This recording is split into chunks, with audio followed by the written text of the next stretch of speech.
Vous connaissez sans doute le constructeur Acer pour ses ordinateurs de bureau, PC portables, smartphones, tablettes, mais savez-vous qu'il fait aussi de très bons vidéoprojecteurs à l'image de ce V7500 qu'on va maintenant vous présenter en vidéo.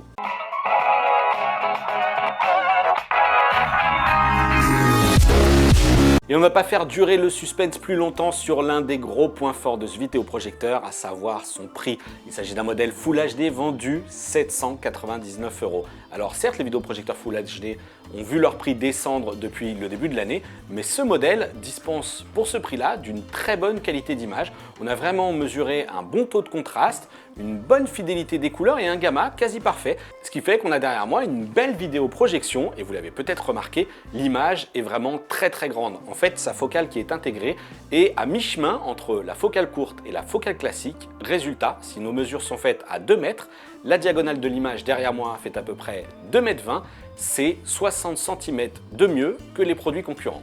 Si on vous donne rendez-vous sur 01net.com pour retrouver toutes les mesures techniques de ce vidéoprojecteur, on peut d'ores et déjà vous parler d'une spécificité bien particulière qui fait toute la différence, à savoir sa technologie LumiSense+. Regardez derrière moi, une scène sombre, comme il y en a des tas dans les films, et en mode par défaut, à savoir donc le mode film, avec tout de même les noirs dynamiques activés, de façon à pouvoir récupérer un petit peu de dynamique dans l'image justement, eh bien on va avoir un affichage, un mode d'affichage supplémentaire que Acer nomme le mode cinéma sombre, qui véritablement débouche cette image, fait ressortir tous les détails. En contrepartie, les couleurs sont un petit peu plus saturées, mais c'est tout à fait supportable, une belle performance de ce côté-là. Des réglages aussi pour les fonctionnalités 3D. Regardez, j'ai une paire de lunettes dans les mains. Il s'agit d'une paire de lunettes actives à recharger donc via un câble propriétaire. Elles sont proposées en option à 50 €.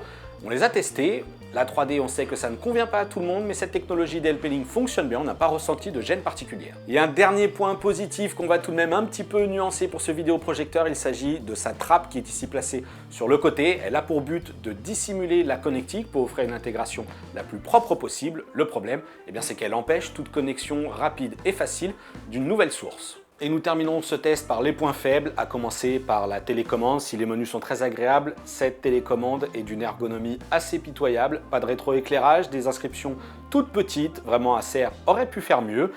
Et l'autre point faible, il s'agit du bruit en raison de la luminosité importante. Le vidéoprojecteur est obligé d'activer la soufflerie pour se refroidir et ça s'entend. On l'a mesuré à 39,4 dB, c'est beaucoup. Faut-il craquer pour ce vidéoprojecteur Acer V7500? La réponse est oui. À 799 €, attention, il se frotte à une concurrence assez importante. On vous invite d'ailleurs à consulter sur 01net.com notre top 10. Mais encore une fois, si vous cherchez un modèle lumineux et très contrasté avec une grande image, c'est le produit qu'il vous faut.